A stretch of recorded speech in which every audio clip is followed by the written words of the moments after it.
Chers amis du Parti de la France, bienvenue dans cette nouvelle émission de réponse à vos questions.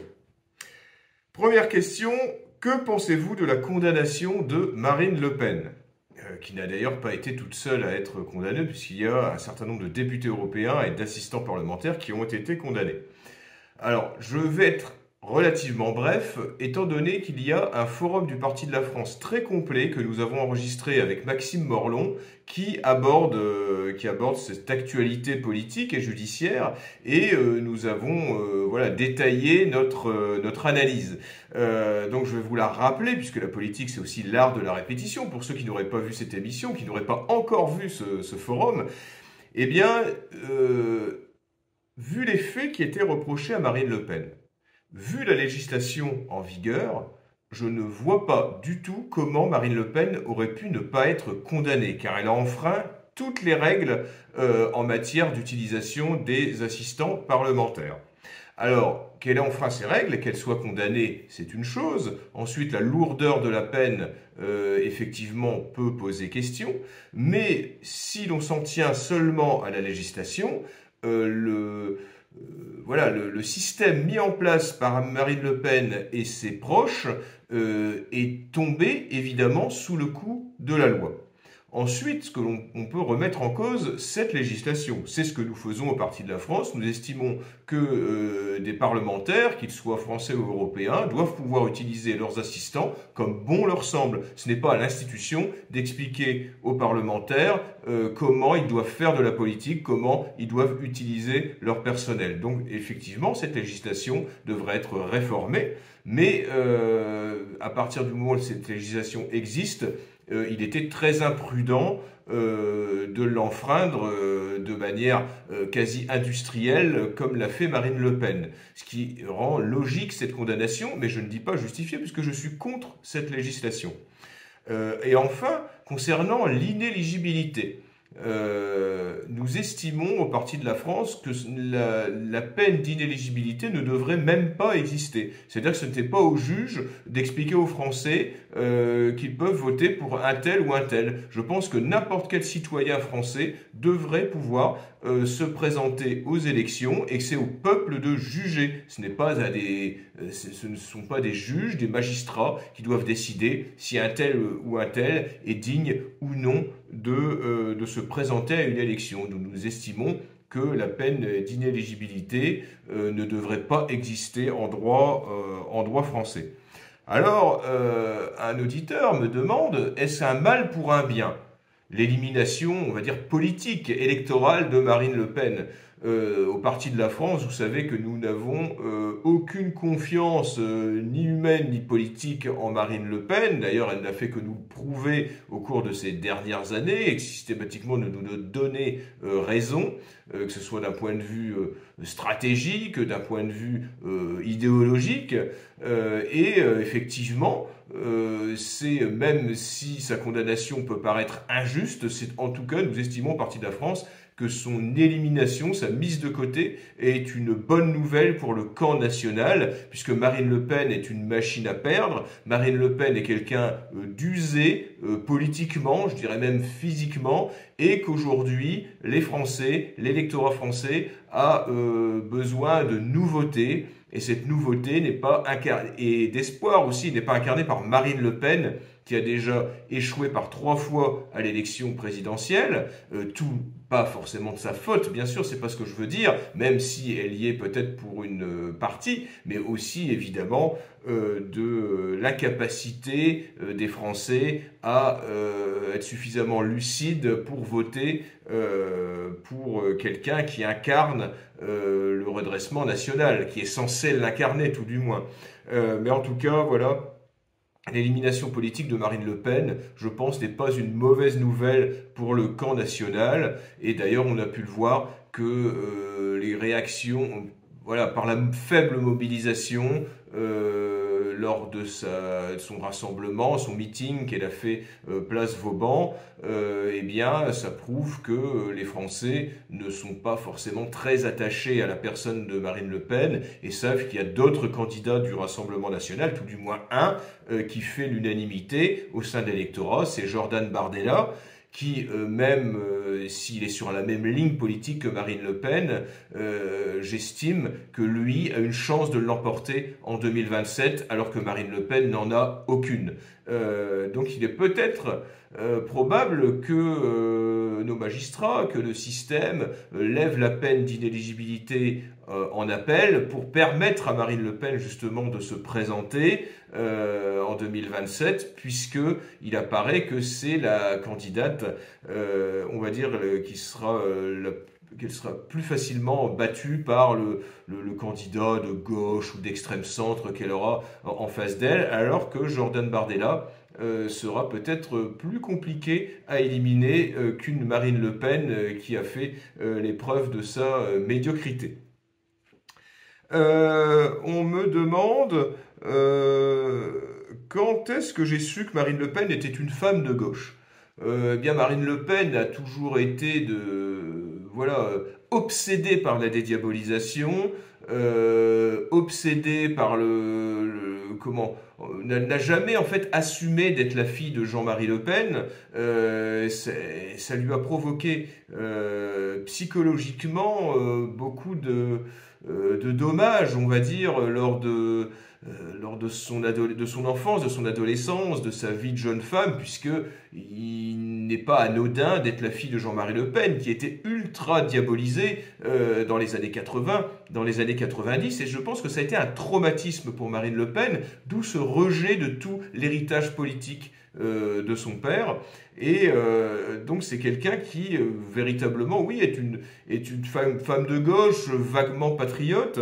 Et j'ai aussi décelé dès le début des années 2000, en fait, quand elle a été mise en avant après l'élection présidentielle de 2002, eh bien, avec un petit cercle, elle a essayé de progresser de manière artificielle dans l'appareil du Front National, avec l'aide de son père. D'ailleurs, ce n'est pas ce qu'il a fait de mieux tout au long de sa carrière politique. Et elle a cherché à éliminer tous ceux qui n'étaient pas sur sa ligne, déjà en interne, dès le milieu des années 2000.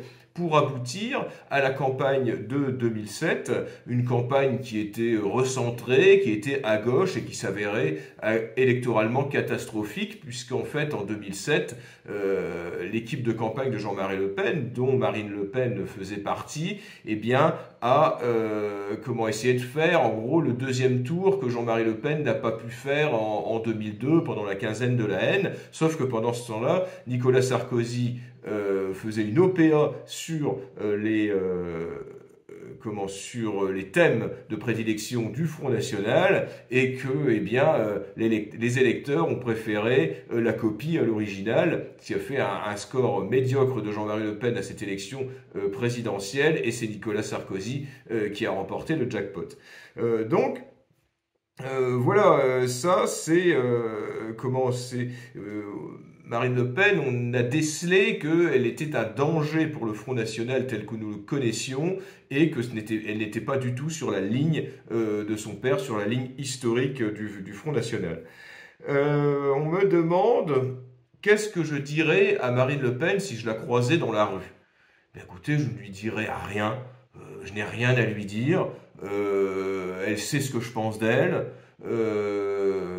Je sais ce qu'elle pense de moi, je ne vois pas l'intérêt de lui dire quoi que ce soit, de vociférer, de l'interpeller. Et bien non, si je la croisais, je ne lui dirais rien, et je pense qu'elle ne me dirait rien non plus. Je ne vais pas lui sauter à la gorge, et je ne pense pas qu'elle le fera non plus. Donc je pense que ce serait un non-événement si je croisais Marine Le Pen. On me demande, alors on passe à un autre sujet, concernant le scrutin municipal. Une proposition de loi a été adoptée à l'Assemblée nationale imposant la parité sur l'ensemble des listes municipales pour toutes les communes, même les communes de moins de 1000 habitants. Donc je vous renvoie à un excellent communiqué qu'a fait notre la trésorière du Parti de la France, Sylvie Lambotte, où elle explique que le Parti de la France s'oppose totalement à cette nouvelle loi sur la parité, puisque c'est une mesure totalement humiliante pour les femmes, puisqu'on considère il faut aux femmes une béquille légale pour qu'elles puissent participer à la vie politique, participer aux élections. Et là, en plus, ça va rendre beaucoup plus compliqué la constitution de listes, parce qu'il faut bien savoir que beaucoup de femmes ne s'intéressent pas à la politique, ou tout du moins ne veulent pas participer à un conseil municipal, même à une liste municipale, et que ça va être une obligation, une contrainte pour ceux qui veulent constituer des listes, et également pour certaines femmes qui vont devoir se retrouver sur des listes, et à côté de ça, certains hommes qui devront céder leur place alors qu'ils souhaitaient s'investir dans la vie de leur commune. Donc c'est une loi aberrante, et le Parti de la France mettra fin à cette discrimination positive qui est même vexante et humiliante pour les femmes, parce que nous estimons que tout doit se faire au mérite, à la volonté réelle de l'engagement, et non pas qu'une loi impose des quotas de femmes, et pourquoi pas d'handicapés, et pourquoi pas de noirs, et pourquoi pas d'homosexuels. Donc voilà, ça n'a pas de sens, et ça va à l'encontre de l'égalité si chère à la République française. Serez-vous candidat à l'élection présidentielle en 2027 ?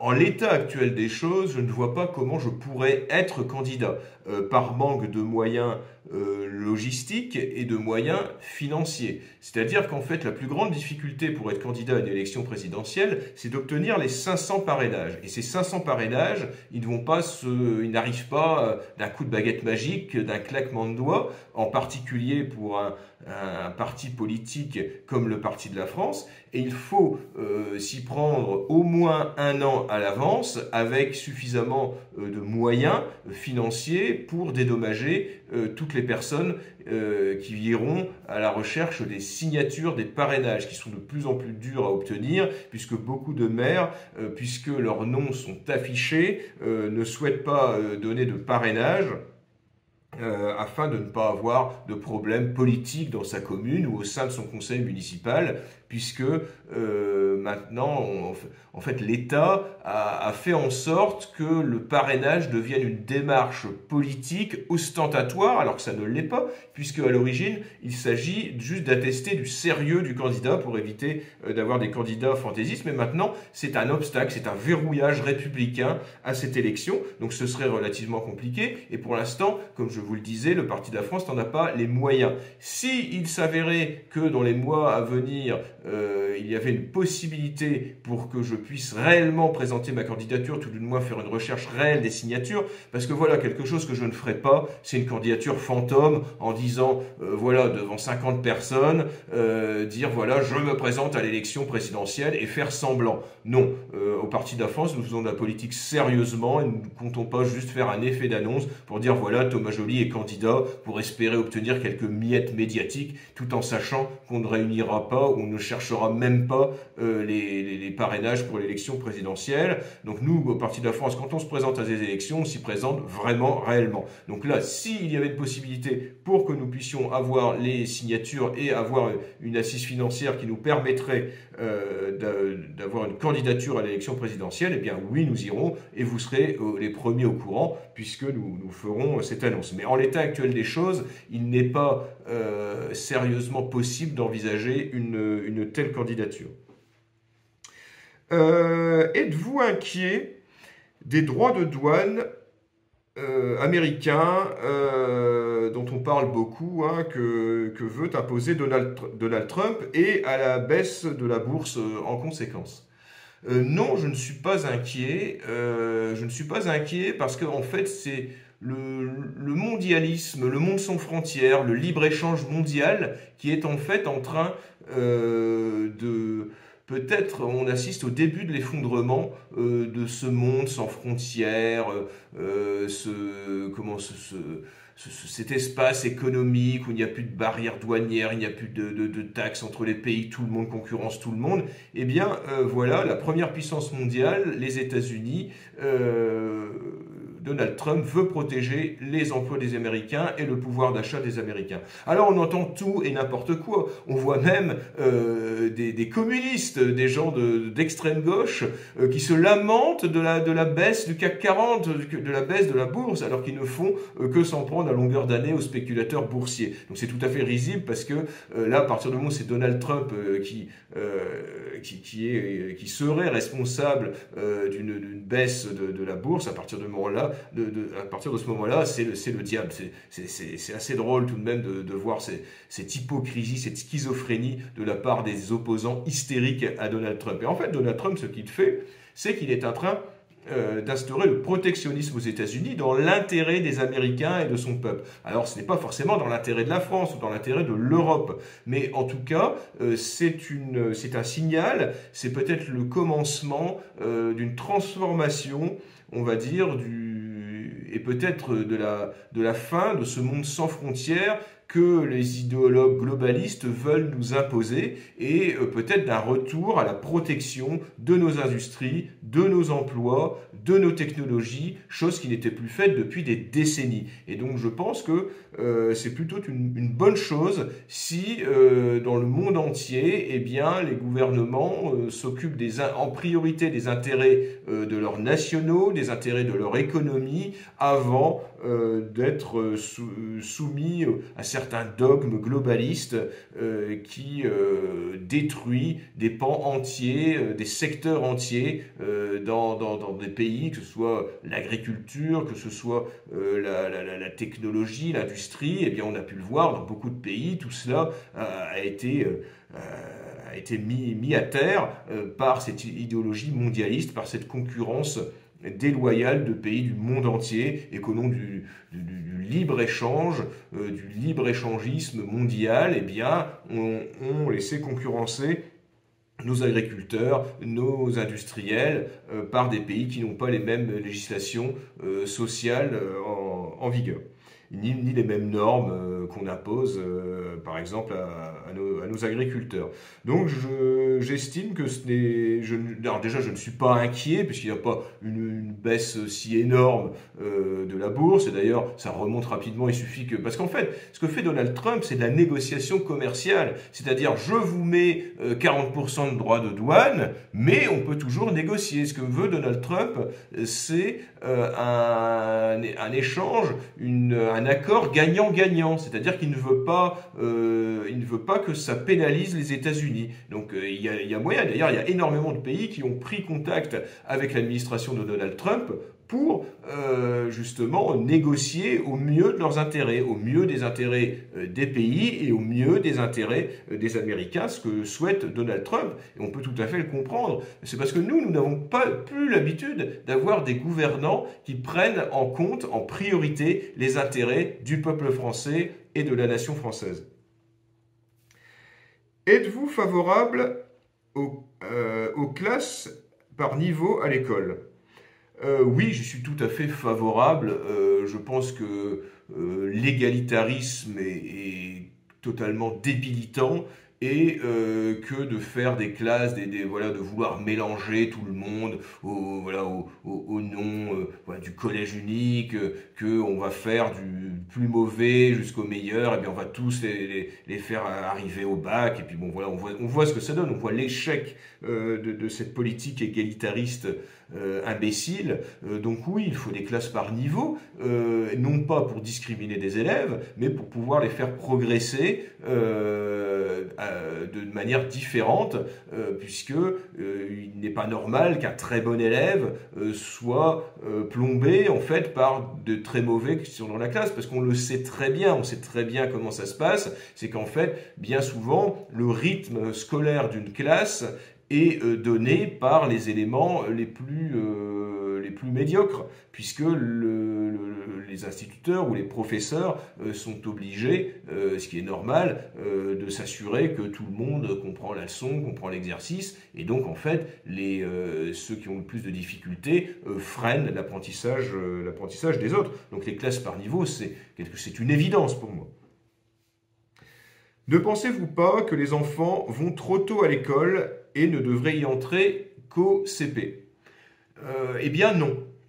En tout cas, personnellement, j'estime que la maternelle est utile, et d'ailleurs beaucoup de parents le voient. Quand vous mettez vos enfants à l'école maternelle, en l'espace d'un mois ou deux, ils progressent énormément, ne serait-ce que pour le langage et puis la vie en société. Il y a une sociabilisation qui se fait à l'école que vous ne pouvez pas faire chez vous. Alors attention, je ne suis pas contre l'école à la maison, je suis pour une grande liberté en matière de l'instruction, et les gens qui le souhaitent et qui le peuvent, qui souhaitent faire l'école à la maison, eh bien qu'ils le fassent. Voilà, je suis en tout cas très libéral sur cette question. Mais si on me pose la question, je pense que l'école, dès la maternelle, est quelque chose qui épanouit les enfants et qui les fait progresser beaucoup plus vite qu'on ne le ferait à la maison. Parce que bien souvent, les enfants qui ne rentrent à l'école au CP ont des problèmes de sociabilisation, des problèmes d'attention, ne restent pas en place. Ça, c'est quelque chose que je sais par expérience. Par expérience de retour que je peux avoir, que ce soit auprès d'instituteurs ou auprès de parents qui expliquent qu'ils ont fait l'école à la maison, donc jusqu'au CP, et quand ils ont mis leurs enfants à l'école, eh bien, il y a une adaptation qui a été un peu longue, un peu compliquée. Donc je ne suis pas favorable en tout cas à ce que les enfants n'entrent à l'école qu'au CP. Mais à savoir que l'école n'est obligatoire qu'à partir du CP. Donc voilà, libre aux parents qui souhaitent garder leurs enfants jusqu'au CP, le fassent. Hein. Je ne suis pas pour l'obligation de mettre les enfants à l'école dès la maternelle. Que proposez-vous pour améliorer l'école, l'hôpital et la police qui se sont dégradés ces 4 dernières décennies? Alors, ça pourrait être très long de répondre à cette question. Il y a énormément de choses à mettre en place et là, je ne vais pas avoir le temps de répondre à une question aussi vague, aussi large. D'ailleurs, je demanderai à nos auditeurs de poser des questions relativement précises puisque je ne peux pas aborder un thème, soit je le bâcle en répondant très rapidement comme je vais faire, ou soit je mets un temps certain pour pouvoir répondre à cette question. Moi, je pense que quelque chose qui améliorerait, que ce soit l'école, l'hôpital et la police, leur situation, ce serait la remigration. Alors vous allez dire, je parle de ça tout le temps, mais à partir du moment où à l'école on n'aura pas à s'occuper d'élèves étrangers, bien souvent qui créent des problèmes de sécurité ou de discipline, à partir du moment où à l'hôpital on n'aura que les Français à soigner, et à partir du moment où la police n'aura que les délinquants et criminels français à appréhender, eh bien je peux vous assurer que la situation de ces services publics s'améliorera très rapidement. C'est-à-dire que de toute façon, la remigration est tellement importante on peut prendre aucun domaine particulier, aucune thématique particulière en France, aucun problème, aucune problématique, si on ne traite pas l'immigration. À chaque fois, on va revenir à l'immigration, qui est un poids absolument insupportable pour la société française et pour nos institutions.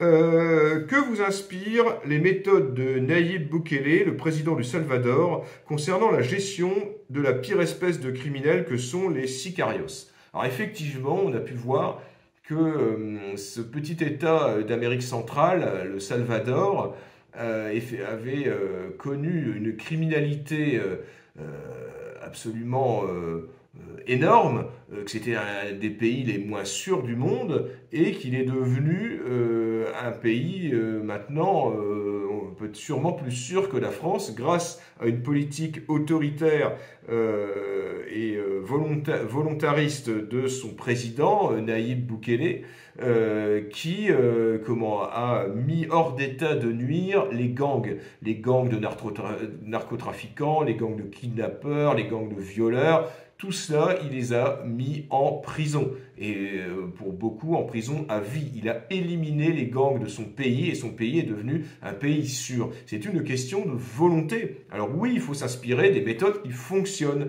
Oui, il faut s'inspirer de ces méthodes pour rétablir l'ordre partout en France et mettre hors d'état de nuire les narcotrafiquants. Il faut s'inspirer de ce qui fonctionne, de ce qui marche à l'étranger. Eh bien oui, je suis tout à fait admiratif de ce qu'a réussi à faire le président Bukele. Vous souvenez-vous de votre première rencontre avec Jean-Marie Le Pen? Alors oui, je m'en souviens. Alors la première rencontre, on va dire, où j'ai pu lui serrer la main, échanger quelques mots avec lui, parce que je l'avais vu en meeting, on ne peut pas vraiment appeler ça une rencontre, eh bien c'était en 1997, ça ne nous rajeunit pas, puisque ça fait 28 ans.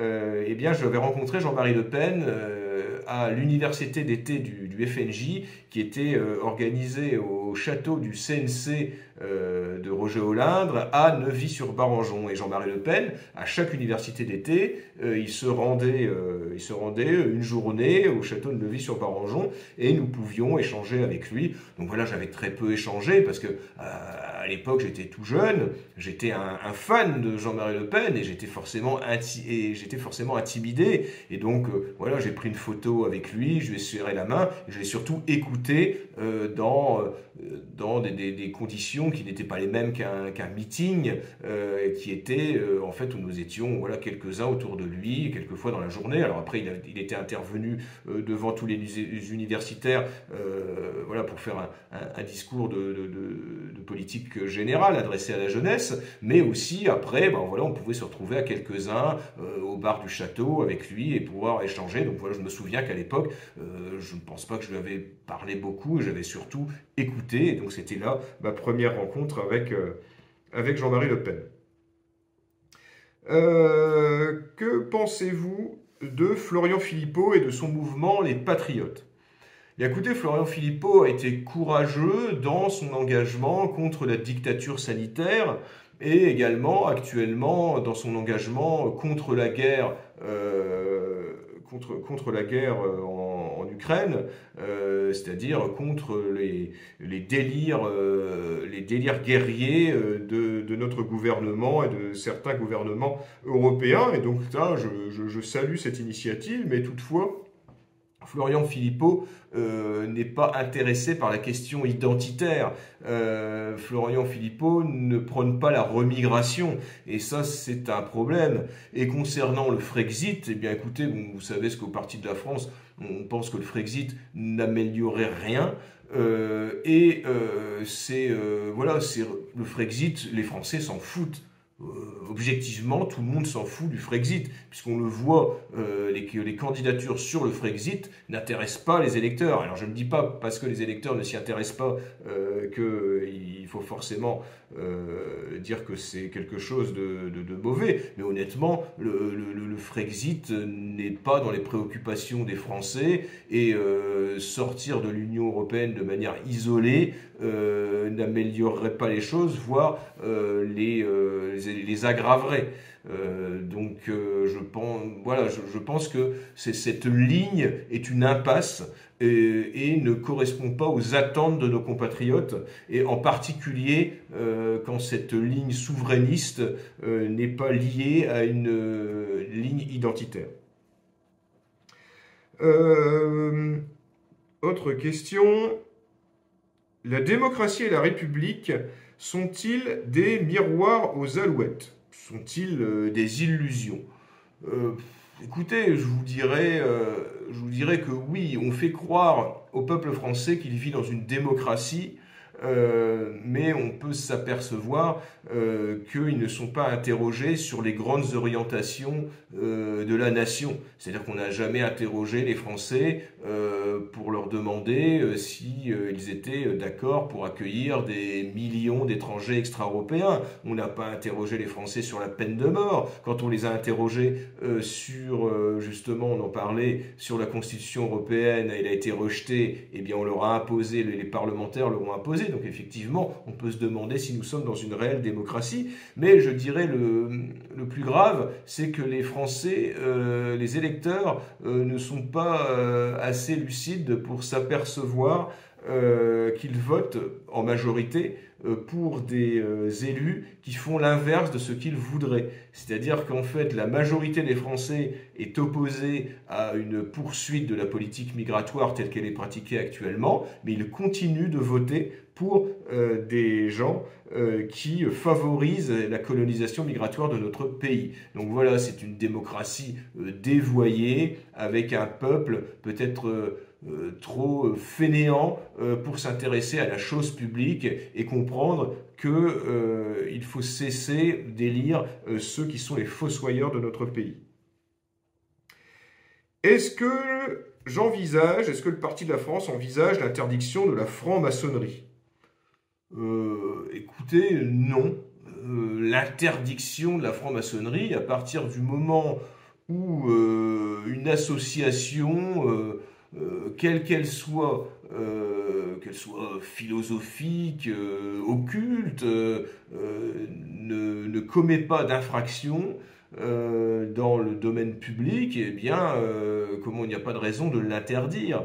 En revanche, qu'on interdise à certains serviteurs de l'État l'appartenance à la franc-maçonnerie, qui n'est ni plus ni moins qu'une secte affairiste de connivence, eh bien oui, c'est tout à fait possible. C'est-à-dire qu'un juge, qu'un haut fonctionnaire ne puisse pas être franc-maçon, eh bien oui, c'est quelque chose qui peut tout à fait être envisagé, puisqu'on sait que la franc-maçonnerie et derrière la déstabilisation de la France traditionnelle, de la France catholique. Donc c'est évidemment quelque chose, la franc-maçonnerie est subversive et il est évident que ça ne rentrerait pas avec un État national, un redressement national, puisqu'on sait très bien que la franc-maçonnerie s'est toujours opposée à la droite nationale, à tout ce qui pourrait apparaître aux yeux de la franc-maçonnerie comme réactionnaire. Donc l'interdiction de la franc-maçonnerie, non. En revanche, l'interdiction d'être franc-maçon quand on est juge ou haut fonctionnaire, serviteur de l'État, militaire, oui, ça peut paraître pertinent. Faut-il abroger la loi de 1905 sur la laïcité ? Écoutez, je ne me suis pas posé la question. Il faut en tout cas réaffirmer que la France est catholique et surtout revenir sur cette conception de la laïcité qui fait que l'on met toutes les religions sur le même plan. En fait, la laïcité est devenue le cheval de Troie de l'islamisation. C'est-à-dire que c'est en utilisant justement la laïcité au titre que toutes les religions se valent que l'islam a été de plus en plus revendicatif dans notre pays et on aboutit à une relative islamisation de notre société. C'est indéniable. Donc il faudra peut-être effectivement revoir cette loi de 1905 sur la laïcité et en particulier remettre dans notre constitution que la France est un pays catholique. Ça paraît évident qu'il faut mettre en avant les racines chrétiennes de notre civilisation, chose que veulent effacer évidemment les cosmopolites, les mondialistes et en particulier les francs-maçons dont nous venons de parler. On me demande si il ne serait pas souhaitable de créer une boutique du Parti de la France où on vendrait des mugs, des t-shirts, des stylos, ce genre de choses. Eh bien écoutez, c'est à l'étude. Nous avons effectivement notre secrétaire général et quelques membres de son équipe vont mettre en place une boutique, donc vous serez tenus au courant très prochainement. Je vais en terminer avec nos prochains rendez-vous. Tout d'abord, le 1er mai, eh bien, nous rendrons hommage à Jeanne d'Arc, comme le faisait le Front National de Jean-Marie Le Pen autrefois. Nous rendrons hommage à Jeanne d'Arc, mais aussi, puisque ça fait 3 mois qu'il nous a quittés, hommage à Jean-Marie Le Pen. Donc ce sera le 1er mai, place Saint-Augustin à Paris. eh bien, le Parti de la France rendra un hommage. Donc ce sera le matin. De toute façon, là pour l'instant, l'horaire n'a pas encore été précisé, ce n'a pas été encore déposé en préfecture. Donc attention, il y a toujours le risque que ce soit interdit. Nous vous tiendrons au courant, mais en tout cas, vous pouvez déjà, d'ores et déjà, noter sur votre agenda que le 1er mai, le Parti de la France rendra hommage à Jeanne d'Arc et à Jean-Marie Le Pen à Paris, place Saint-Augustin, devant la statue de Jeanne d'Arc. Le 10 mai, je suis invité par notre délégué régional pour l'Occitanie, Guy Jovelin. Je suis invité à Toulouse pour un déjeuner militant. Tous nos sympathisants, les curieux sont les bienvenus. Ce sera l'occasion de les rencontrer. C'est important de se rencontrer, de se voir, de discuter, d'échanger. Et donc, eh bien, j'invite tous les gens du Sud-Ouest qui suivent le Parti de la France à s'inscrire et à venir me rencontrer lors de ce repas militant, donc samedi 10 mai à 12h. Et enfin, je vous rappelle qu'il y a une élection partielle fin mai. Une élection partielle fin mai. Donc c'est la 5e circonscription de Saône-et-Loire, qui comprend une partie de Chalon-sur-Saône et une partie de Montceau-les-Mines, et où est candidat Alexandre Inger et Yanis Morio, son suppléant. Donc nous avons une candidature du Parti de la France à cette élection, et comme pour l'élection à laquelle Pierre-Nicolas Nupes était candidat en juin dernier, en juin 2024, eh bien, notre candidat va essayer de se démarquer par une campagne dynamique et remarquable. Eh bien, écoutez, je vous donne rendez-vous pour une prochaine émission, le mois prochain, de réponse à vos questions. Et également, je vous invite à suivre les entretiens du Parti de la France et à suivre les forums du Parti de la France et les bistrots du Parti de la France qui se déroulent une fois par mois, que vous pouvez retrouver sur notre chaîne YouTube. À bientôt!